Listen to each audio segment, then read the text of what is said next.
Good morning बच्चों। जैसा कि आप सबको पता है कि आज छठ का दूसरा दिन है और छठ जो है पूरे भारत देश में मनाया जाता है, लेकिन बिहार में ये सबसे ज़्यादा मनाया जाता है। इसीलिए हम क्या कहते हैं कि छठ जो है बिहार का महापर्व है। और आपको एक बात ध्यान रखना है कि बिहार बोर्ड के एग्जाम में जो होता है क्या कि लेख पूछता है कि जैसे कि मान लीजिए कि हम अम, छठ पर लेख लिखे हैं। तो चलिए आज हम शुरू करने वाले हैं महत्वपूर्ण आंदोलन। आज का जो टॉपिक है वो होगा महत्वपूर्ण आंदोलन। यहाँ की हमारे भारत में कौन कौन से आंदोलन हुए और उसमें सबसे ज़्यादा महत्वपूर्ण आंदोलन कौन सा है उसे हम देखेंगे। वीडियो का जो डिस्क्रिप्शन है उसमें हम लिंक दे देंगे व्हाट्सएप ग्रुप का, आप उसको ज्वाइन कर सकते हैं। नहीं तो टेलीग्राम ग्रुप है, आप उसको ज्वाइन कर सकते हैं। उसके बाद वहाँ इसका हम पीडीएफ अपलोड कर देंगे, तो आप वहाँ से जाके इसको क्या कर सकते हैं, अपने नोटबुक में लिख सकते हैं। तो 1857 का विद्रोह बोल रहा है कि 1857 का भारतीय विद्रोह, यानी कि 1857 में जो विद्रोह हुआ था वो सिर्फ भारत का विद्रोह था, जिसे प्रथम भारतीय स्वतंत्रता संग्राम के नाम से जाना जाता है। क्या आपको करना है कि 1857 का जो विद्रोह था वो भारत में हुआ था और इसे हम क्या कहते हैं कि प्रथम भारतीय स्वतंत्रता संग्राम के बारे में जानते हैं। कभी एग्जाम में पूछेगा कि भारत का प्रथम भारतीय स्वतंत्रता संग्राम कौन सा है, तो आप बोलिएगा 1857 का विद्रोह। ब्रिटिश शासन के विरुद्ध एक सशस्त्र विद्रोह था। यह विद्रोह 2 वर्ष तक भारत के विभिन्न क्षेत्रों में चला। अब समझिए कि यह जो 1857 का विद्रोह था यह ब्रिटिश के खिलाफ था, यानी कि हमारे ऊपर जो ब्रिटिशों ने यानी कि अंग्रेजों ने जो गुलामी कर रखा था उसके खिलाफ यह आंदोलन था। और ये जो है पूरे भारत में 2 वर्षों तक चला।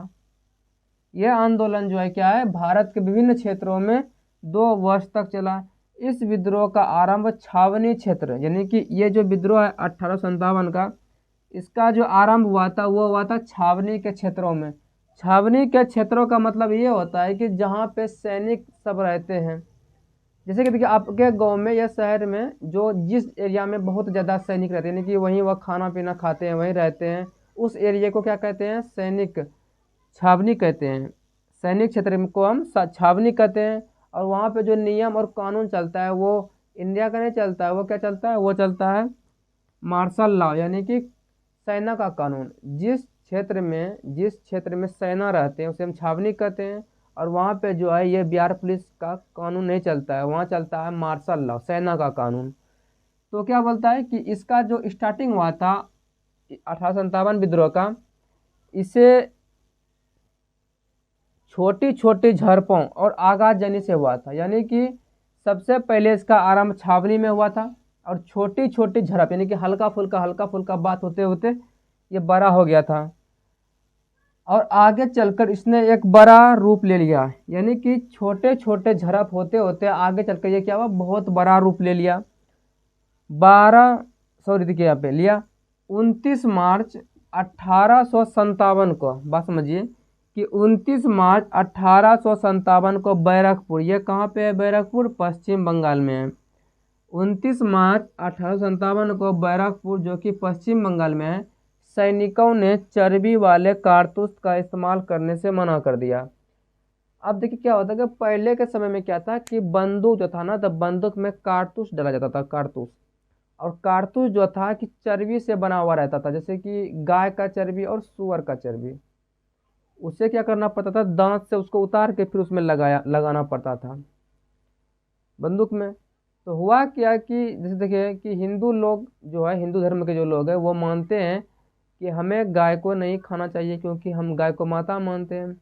और मुस्लिम पक्ष के जो लोग हैं वो सुअर को नहीं खाते हैं। तो हिंदू हिंदू ने इसलिए बहिष्कार किया कि वो जो चर्बी है वो क्या चर्बी है, उसमें जो है गाय का चर्बी है, इसलिए हिंदू ने मना कर दिया। मुस्लिम ने इसलिए मना किया क्योंकि उसमें सुअर का चर्बी था। इस बात को लेके क्या हुआ कि वहाँ के जो सैनिक थे, सैनिकों ने क्या किया कि चर्बी वाले कारतूस का इस्तेमाल करने पे मना कर दिया। अब जब चर्बी वाला जो कारतूस था उसका इस्तेमाल करने से मना करने पर क्या हुआ कि मना तो किया ही किया, लेकिन मंगल पांडे मना किया तो किया, लेकिन एक सैनिक था जो कि भारतीय सैनिक था जिसका नाम था मंगल पांडे। आप लोगों ने नाम सुना होगा।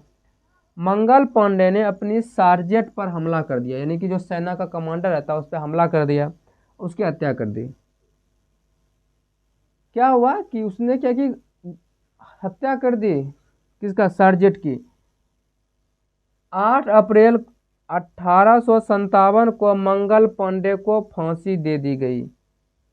जैसे ही उसने हत्या कर दिया, उसके बाद 1857 8 अप्रैल को मंगल पांडे को फांसी दे दी गई तथा 34वीं देसी पैदल सेना रेजिमेंट को भंग कर दिया। तो मेन मुद्दा था 1857 का ये कि चर्बी वाले कारतूस था, उसका उपयोग करने से सैनिकों ने मना कर दिया। मना करने के बावजूद मंगल पांडे ने सार्जेंट की हत्या कर दी। हत्या करने के बाद में क्या हुआ, उन पर मुकदमा चला कि उन्हें फांसी दे दिया गया। यही था 57 का विद्रोह। आंदोलन दूसरा पढ़ने वाले हैं कि 2 नंबर आंदोलन क्या है। देखिए, इस वीडियो में हम जितने भी आंदोलन आपको बताएंगे सारे के सारे महत्वपूर्ण होंगे और वो एग्जाम में पूछे जाएंगे। तो एक एक आंदोलन को नोटबुक में नोट कीजिए और जो है क्या कीजिए, उसको रिवाइज कीजिए। एग्जाम से पहले आपको सभी आंदोलन याद हो जाना चाहिए। इससे 5 नंबर का भी पूछा जाता है और आपको जो है ऑब्जेक्टिव पूछेगा और जो है आपको 2 या 3 नंबर का भी पूछेगा। तो नंबर 2 है जलियांवाला बाग हत्याकांड। क्या पढ़ेंगे हम कि जलियांवाला बाग हत्याकांड क्या था, किस प्रकार हुआ था। समझिए सबसे पहले क्या है कि जलियांवाला बाग अमृतसर के स्वर्ण मंदिर के पास छोटा बगीचा है। देखिए, जलियांवाला बाग जो है वो बताइए क्या है, वो अमृतसर, कहाँ है, अमृतसर के स्वर्ण मंदिर के पास में एक छोटा बगीचा है। समझ रहे बात को कि अमृतसर के, यानी कि अमृतसर में एक स्वर्ण मंदिर है, उसके पास एक छोटा सा बगीचा है जिसे हम क्या कहते हैं, जलियांवाला बाग कहते हैं। वहाँ पे क्या हुआ था कि 13 अप्रैल 1919 को brigadier general Reginald Edward Dyer, नाम देखिए क्या है कि जलियांवाला बाग में 13 अप्रैल 1919 को, डेट याद रखना है आपको, brigadier general Reginald Edward Dyer, देखिए कितना बड़ा नाम है, brigadier general Reginald Edward Dyer के नेतृत्व में अंग्रेजी फौज ने गोलियां चला के निहत्थे शांत बूढ़ों, महिलाओं और बच्चों सहित सैकड़ों लोगों को मार डाला तथा हजारों लोगों को घायल कर दिया। देखिए, वहाँ पे क्या था कि अमृतसर में जो एक छोटा बगीचा है, वहाँ पे 13 अप्रैल 1919 को जनरल ओ डायर, ऐसे याद रखिएगा शॉर्ट फॉर्म में, कि जनरल ओ डायर ने क्या हुआ, जनरल ओ डायर ने गोली चलवा दी। किससे चलवाई, अपने फौज से। इसने कहा अंग्रेजी फौजों को गोली चलाओ, और वहाँ पे बहुत सारा था, बूढ़े थे, बच्चे थे, बहुत सारा वहाँ पे गया हुआ था उस बाग में। और इसके आदेश से वहाँ के जो सैनिक थे जो धुन धुन धुन कर एकदम प्रारंभ गोली चला दिया पूरा। अब गोली जो चला दिया तो उसमें बहुत सारे थे, महिलाएं थी, बच्चे थे, बूढ़े थे, सारे के सारे मर गए। और जो नहीं मर पाए उसका क्या हुआ, वो घायल हो गए। तो इसी को हम क्या बोलते हैं कि जलियांवाला बाग हत्याकांड। सोचिए कि वहाँ पे निकलने के लिए दरवाजा तक नहीं था, एक ही से अंदर जाओ, एक ही से बाहर निकलो, और दरवाजा बंद करके एकदम अंधाधुंध गोलियां चला दी। तो अभी तक वहाँ का मिट्टी जो है लाल है उनके खून से। सोचिए कितना खून बहाया होगा। देखिए, अब हम क्वेश्चन नंबर 3 देखने जा रहे हैं, भारत छोड़ो आंदोलन। यह आंदोलन 1942 में हुआ था।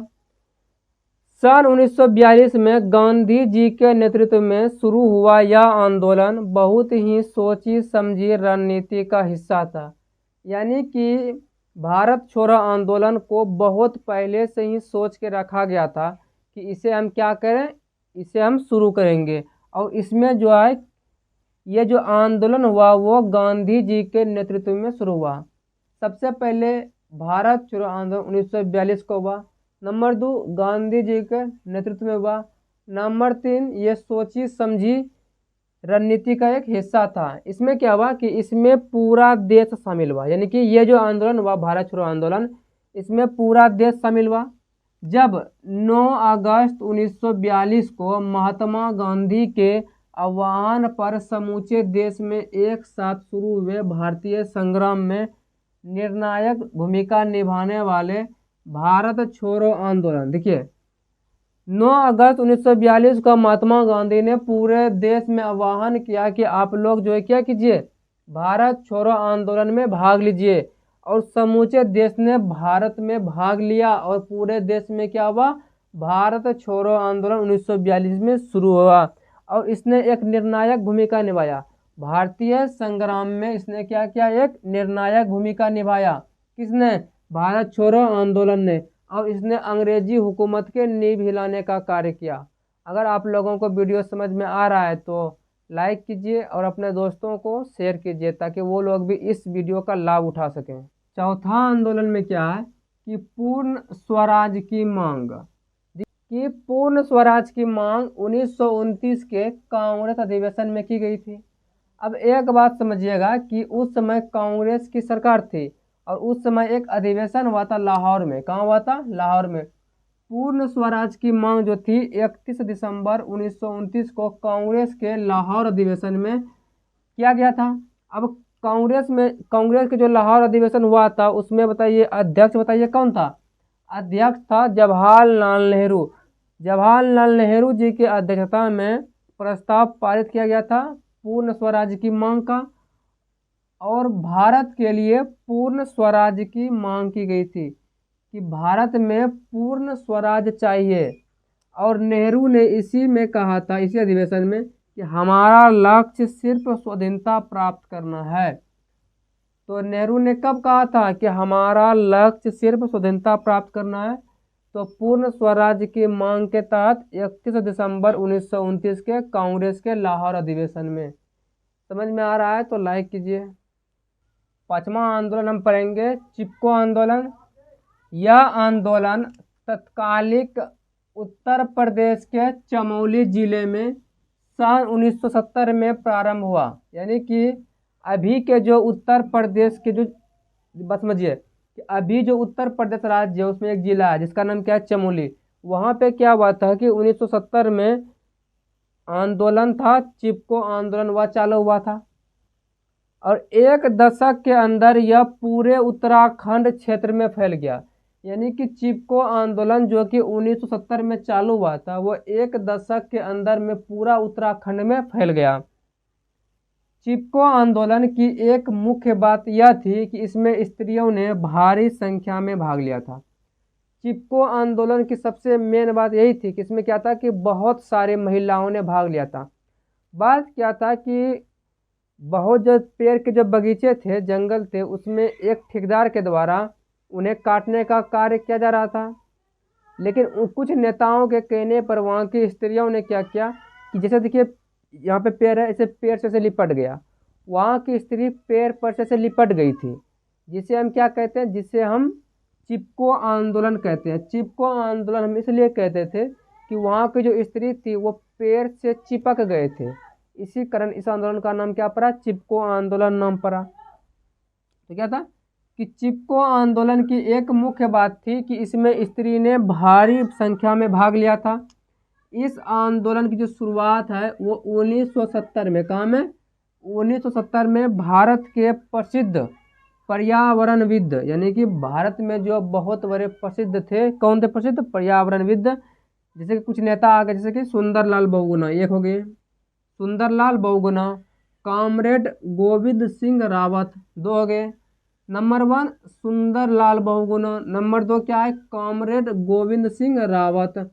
नंबर 3 हुआ चंडी प्रसाद भट्ट, आपका हो गया। नंबर 4 हो गया श्रीमती गौरा देवी। इन चारों के नेतृत्व में चिपको आंदोलन हुआ था। इनकी सबसे मेन बात यही थी कि जो पेड़ को काट रहे थे उनको रोकने के लिए उन्होंने क्या किया कि सारी की सारी महिलाएं पेड़ से ऐसे करके घेरा बना के उससे चिपक गई ताकि पेड़ की कटाई ना हो, और पेड़ की कटाई रुकी भी, यह आंदोलन सफल भी रहा। तो अगर आप लोगों को वीडियो पसंद आए तो आप लोग चैनल को सब्सक्राइब कीजिए और वीडियो को लाइक कीजिए, नोटिफिकेशन सबसे पहले आप तक पहुँचे इसके लिए बेल आइकन को प्रेस कर दीजिए। धन्यवाद।